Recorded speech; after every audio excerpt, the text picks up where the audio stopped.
আজ আন্তর্জাতিক মাতৃভাষা দিবস। আমরা ভাষা বলতে কিছু মুখে কথা বলে ভাষার কথা জানি, আবার নির্বাক ভাষার কথাও জানি।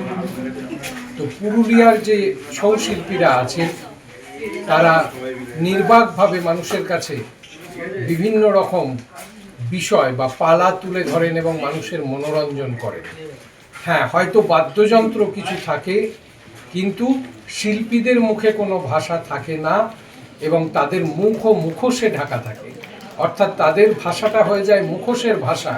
মুখোশ শিল্পীরা যে ভাষা দিয়ে মুখোশ বানান সেটাই তাদের মুখের ভাষা হয়, আর বাকি সমস্তটাই তারা ফুটিয়ে তোলেন পৃথিবীর আদিম যে ভাষা, সেই শরীরের ভাষা তথা ইশারার ভাষায়।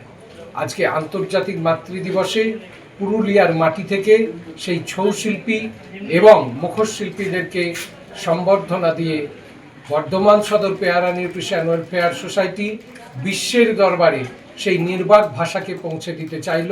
তাই আজকে পুরুলিয়ার বাগমন্ডিতে যে টিচার্স কলোনি এলাকা আছে, সেখানে মাননীয় পঞ্চানন মণ্ডল মহাশয়ের যে বাসগৃহ, সেই বাসগৃহে একটি আমরা অনুষ্ঠানের আয়োজন করি এবং যে অনুষ্ঠান মঞ্চ থেকে 5 জন ছৌ শিল্পীকে এবং 2 জন মুখোশ শিল্পীকে বিশেষভাবে সম্বর্ধনা ও সাম্মানিক প্রদর্শন করা হয় এবং তাদের প্রদর্শনের মাধ্যমে সকলের মনোরঞ্জন করা হয়, যেখানে কিন্তু কোনো বাদ্যযন্ত্র বা সঙ্গীতের প্রয়োগ হয়নি।